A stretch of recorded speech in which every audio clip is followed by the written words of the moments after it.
Okay, today I want to give you a few practical tips for your shoulder mount, and we're going to do this without kicking into it, even if we're starting from the very beginning.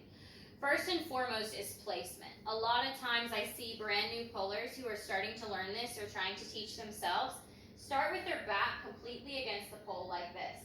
This is not quite right, and actually if you do get it from there, it's going to be much more difficult.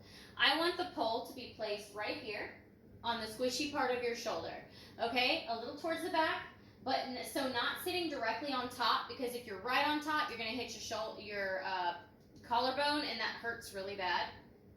But also not on the back here. So the meat of your shoulder right here in this muscle is where I want the pole to be.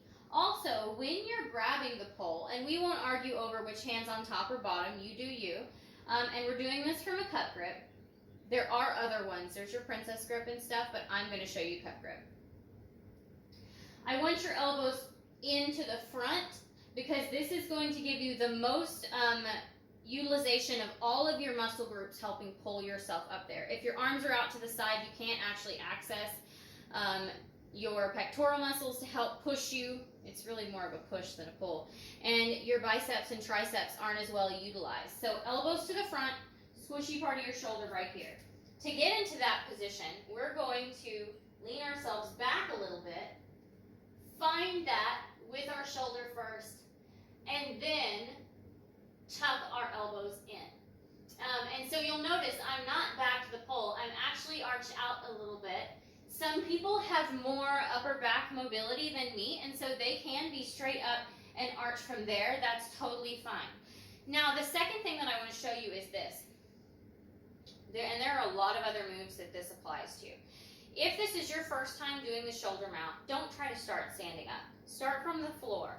We're actually going to get ourselves into a sitting position, and we're going to still have like a foot of space here. We don't want to be too far down, right?